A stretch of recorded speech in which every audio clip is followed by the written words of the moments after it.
Hello and thank you for your time.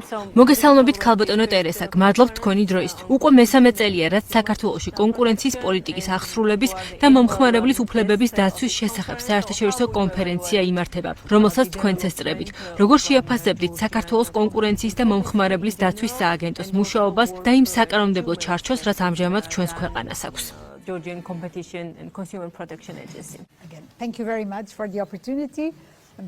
მოგესალმებით, გმადლობთ ამ შესაძლებლობისთვის. Ვფიქრობ, ორი დიდი მიღწევა შემიძლია გამოვყო, რაც საქართველოში კონკურენციის უწყებამ და ამ მიმართულებით ქვეყანაში პოლიტიკამ განიცადა. კონკურენციის სააგენტომ შეძლო საკანონმდებლო ბაზა გაეუმჯობესებინა, მაგალითად კონცენტრაციების კონტროლის ნაწილში. ასევე შეიძლება ითქვას, რომ მან უფრო თანამედროვე მოკვლევის მექანიზმები შეიძინა, რაც ძალიან მნიშვნელოვანია. ასევე აღსანიშნია ახალი უფლებამოსილება, რომელიც მომხმარებელთა უფლებების დაცვის მიმართულებას უკავშირდება. მსოფლიოში ბევრ კონკურენციის უწყებას არ აქვს ეს მანდატი და საქართველოში ორი ფუნქცია ერთ ორგანოშია გაერთიანებული. ამასთან მნიშვნელოვანია აღვნიშნოთ ეს კონფერენცია, სადაც თავს ერთად იყრიან სხვადასხვა მარეგულირებელი უწყებები. ეს კარგი მაგალითია სხვადასხვა სექტორის მარეგულირებლების თანამშრომლობის მიმართულებით. როგორც წესი, კონკურენციის უწყებები მას შემდეგ იქმნება ხოლმე, როდესაც ბაზარზე უკვე არსებობს სხვადასხვა სფეროს მარეგულირებლები. და ვფიქრობ, ამ კონფერენციის ინიციატივა იმას ნიშნავს, რომ საქართველოში ნამდვილად არის ამ მიმართულებით კომუნიკაცია და თანამშრომლობა. And it sets again a very good example. You mentioned merger control. თქვენ კონცენტრაციების კონტროლი ახსენეთ. სწორედ ეს მიმართულება იყო წლევანდელი კონფერენციის ერთ-ერთი მთავარი საკითხი. საქართველოში ბოლო პერიოდში სხვადასხვა სექტორში კომპანიების შერწყმა შეძენის გარიგების რამდენიმე მსხვილი შემთხვევა დაფიქსირდა, მათ შორის რითეილ ბაზარზე, როდესაც რამდენიმე სავაჭრო ქსელი გაერთიანდა. რა არის კონცენტრაციების კონტროლთან დაკავშირებული მთავარი გამოწვევა და ზოგადად როგორ აისახება მსგავსი მსხვილი გაერთიანებები კონკურენციაზე? კონცენტრაციების კონტროლი საკმაოდ ძლიერი ინსტრუმენტია, რათა კონკურენციის უწყებებმა უზრუნველყონ, რომ ბაზრები ღია და კონკურენტული იყოს. განვითარებადი ქვეყნებისა და ეკონომიკებისთვის ამახასიათებელი და ჩვეული მოვლენაა, როდესაც ბაზარზე მსგავსი პროცესია და ეკონომიკური აქტივობის მიმართულებით რეორგანიზაცია ხდება. მაგალითად, ნორმალურია თუ კი პირდაპირ უცხოური ინვესტიციის გზით საქართველოში საერთაშორისო გლობალური კომპანიები შემოვლენ და მათ შესაძლოა სურდეთ რომელიმე მოქმედი კომპანიის შეძენა და ამგვარად შედგეს დიდი კონცენტრაცია. ასე რომ ნებისმიერი საბაზრო ეკონომიკისთვის მსგავსი გაერთიანებები და გარიგებები ნორმალურია. იმისთვის რომ თქვენი ეკონომიკა, თქვენი ბიზნესი გლობალური მასშტაბის იყოს, ხანდახან აუცილებელიც არის შერწყმა. კონცენტრაციების კონტროლი კი ეხმარება იმას, რომ ბაზრის რესტრუქტურიზაცია სამართლიანად მოხდეს. რა თქმა უნდა, ყოველთვის იქნებიან კომპანიები, რომლებიც უკმაყოფილოდ არჩებიან, თუ კი მარეგულირებელი უწყება მათ შერწყმაზე თანხმობას არ გასცემს. ზოგადად კონცენტრაციების დიდ ნაწილზე კონკურენციის უწყებები თანხმობას გასცემენ ხოლმე მხოლოდ რამდენიმე იბლოკება. ანდაც თანხმობა გარკვეული პირობებით გაიცემა. სექტორებმა, სადაც ბევრი მცირე კომპანიაა, შეიძლება სარგებელი მიიღოს კონცენტრაციისგან, რადგან მაგალითად 5 მცირე სუპერმარკეტის ნაცვლად 2 დიდი სავაჭრო ქსელი იქნება. მათ უფრო დიდი მასშტაბი ექნებათ და ეს შესაძლოა არა მარტო მათთვის, არამედ მომხმარებლისთვისაც სარგებლის მომტანი იყოს, რადგან მათ შესაძლებელია იმპორტირებული პროდუქცია უფრო იაფად იყიდონ და მეტი არჩევანი ჰქონდეთ. ასევე მნიშვნელოვანია, რომ კონცენტრაციების კონტროლის რეჟიმმა არ დაავალდებულოს ყველა ბიზნესი, რომ აუცილებელი იყოს წინასწარი შეტყობინება, თუმცა ეს გამოცდილებასთან ერთად მოდის. შესაძლოა თავდაპირველად საჭირო იყოს, რომ ყველა ტიპის კონცენტრაცია შემოწმდეს, თუმცა გარკვეული დროის შემდეგ კონკურენციის უწყებები ხვდებიან, რომ ისინი მხოლოდ რამდენიმე სექტორში კონკრეტულ საქმეებზე უნდა კონცენტრირდნენ, რაც ამ კონფერენციის ფარგლებში მოვისმინე საქართველოში ამ მიმართულებით არსებული გამოცდილება საერთაშორისო პრაქტიკასთან თანხმდრაშია. თუმცა, ალბათ არის ეკონომიკის სექტორები, სადაც კონკურენციის უწყებებს, კონცენტრაციებზე თანხმობის გაცემისას მეტი სიფრთხილე მართავთ, რათა ბაზარზე კონკურენტული გარემო შენარჩუნდეს.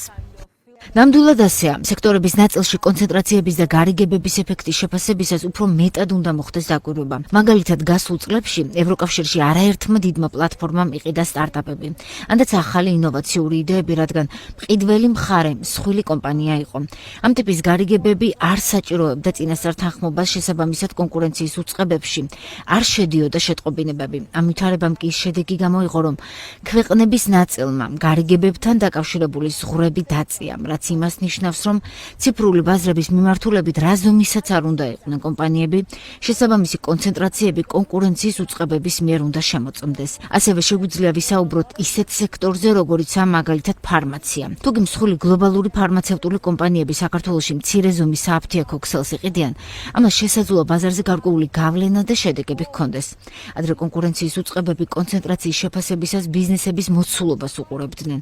ახლა კი მეტი აქცენტი სექტორებზე კეთდება. მნიშვნელოვანია, რომ კონკურენციის უწყებებმა მუდმივი მონიტორინგი აწარმოონ თუ როგორ ვითარდება კონცენტრაციის დასტურის შემდეგ ესა თუ ის სექტორი. რა ხდება ბაზარზე მაგალითად 3-5 წლის შემდეგ? გაიზარდა თუ არა კონკურენცია, რა შედეგი მოიტანა კონკურენციის უწყების მიერ გაცემულმა ნებართვამ? საქართველოში ასევე გვაქვს რამდენიმე სექტორი, რომელთან მიმართებაშიც არსებობს კითხვები. ხომ არ ხდება კომპანიებს შორის ფასებთან დაკავშირებით წინასწარი შეთანხმება და ამ გზით სხვადასხვა სამომხმარებლო პროდუქციაზე მაღალი ფასების დაწესება. ასეთი დარგებია მაგალითად ნავთობპროდუქტების ბაზარი, ფარმაცია. ვიცით, რომ ამ დარგებში მომუშავე კომპანიების მიმართ კონკურენციის სააგენტომ რამდენჯერმე გამოიყენა საკმაოდ მსხვილი ჯარიმები. რამდენად შეგვიძლია ვთქვათ, რომ ჯარიმები ყველაზე ეფექტური ინსტრუმენტია მსგავს დარგებში კონკურენციის უზრუნველსაყოფად და მომხმარებელთა დასაცავად. You have a good point. ეს კარგი კითხვა, მართლაც მაღალი ჯარიმების დაწესება არ ნიშნავს იმას, რომ ამა თუ იმ სექტორში კონკურენციის მხრივ აუცილებლად რაიმე შეიცვლება. თუმცა ჯარიმები ძალიან მკაცრი მესიჯია როგორც კონკურენციის კანონმდებლობის დამრღვევი კომპანიებისთვის, ასევე დარგის სხვა მოთამაშეებისთვისაც, რადგან სექტორში დაწესებული ჯარიმები მათთვისაც გარკვეული სიგნალია. ზოგადად ჯარიმები მხოლოდ ერთ-ერთი ინსტრუმენტია, როდესაც დააჯარიმებ კომპანიებს, შემდეგ აუცილებლად საჭიროა ბაზრის მონიტორინგი, რათა დარწმუნდე, რომ ამ ჯარიმებმა თავის მიზანს მიაღწია. ხანდახან წლები სჭირდება კონკრეტული სექტორის კვლევას, ვიდრე საბოლოო გადაწყვეტილებამდე მიხვდა და კონკრეტულ კომპანიებს ჯარიმას დაუწესებ. თუმცა ამ ინსტრუმენტს გაფრთხილების ფუნქციაც აქვს. ასევე მნიშვნელოვანია, რომ ბაზრის სხვა მონაწილეები, მაგალითად მცირე და საშუალო ბიზნესი, საქმის კურსში იყოს, რატომ მიიღო კონკურენციის სააგენტომ ესათვის გადაწყვეტილება. მათ უნდა იცოდნენ, რატომაა კონკურენცია მაგალითად მიკრობიზნესისთვის მნიშვნელოვანი. შესაბამის მოუწყებებმა უნდა მიაწოდონ ინფორმაცია, რომ კონკრეტული ბაზრის პირობებში მათ შეუძლიათ უფრო დიდი მასშტაბი შეიცინონ, პროდუქცია უფრო იაფად იყიდონ, ექსპორტზე გავიდნენ. აუცილებელია კონკურენციის უწყებებმა კარგად ახსნან, რატომ აწესებენ ამა თუ იმ სექტორში ჯარიმებს და რა სარგებელს მოუტანს ეს ბაზარს. ასეთ შემთხვევაში მათ საზოგადოების მეტი მხარდაჭერა ექნებათ. მომხმარებელთა უფლებების დაცვის მიმართულებაზეც რომ ვისაუბროთ, 2 წელია რაც საქართველომ შესაბამისი კანონმდებლობა მიიღო. როგორ უნდა დაიცვას სააგენტომ ბალანსი, რომ ერთი მხრივ ბაზარზე კონკურენტული გარემო იყოს უზრუნველყოფილი, ხოლო მომხმარებელი დაცული. Well, Georgia as very მომხმარებელთა უფლებების დაცვის მიმართულება ძალიან მნიშვნელოვანია, როდესაც კონკურენციის პოლიტიკის აღსრულებაზე ვსაუბრობთ. ამ შემთხვევაში კონკურენციის უწყებები მაშინ ერევიან ხოლმე, როდესაც არაკონკურენტული ქმედებების ნიშნებია. მომხმარებელთა უფლებების დაცვის სფეროში კი წინასწარი ქმედებებიცაა საჭირო. აუცილებელია მომხმარებელს შესაბამისი ინფორმაცია მიაწოდო, ასევე მათ განათლებაზე იზრუნო. ამისთვის აუცილებელია გარკვეული სამართლებრივი ჩარჩო არსებობდეს, მაგალითად უზრუნველყოფელი იყოს, რომ ცდომაში შემყვანი რეკლამები არ ხვდებოდეს ბაზარზე, უსაფრთხო პროდუქტები იყოს განთავსებული. გარკვეული ჯგუფი მეტად იყვნენ დაცულები.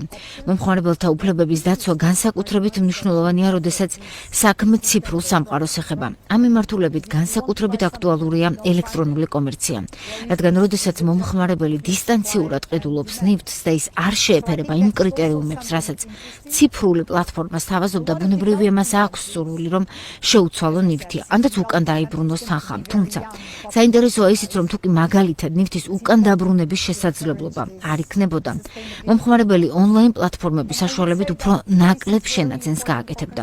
ასე რომ ძალიან მნიშვნელოვანია ონლაინ სამყაროში მომხმარებლების უფლებები დაცული იყოს. საქართველოს ეკონომიკის სტრუქტურიდან გამომდინარე, გვაქვს რეგულირებადი სექტორები, სადაც ბუნებრივი მონოპოლისტები ოპერირებენ, ანდაც ბაზრის ძირითადი მოთამაშე მხოლოდ 2-3 მსხვილი კომპანია. რიგ დარგებში კი არაერთი მსხვილი ჰოლდინგური კომპანია ოპერირებს. როგორ შეიძლება გავზარდოთ ასეთ დარგებში კონკურენცია და გავაუმჯობესოთ მომსახურების ხარისხი?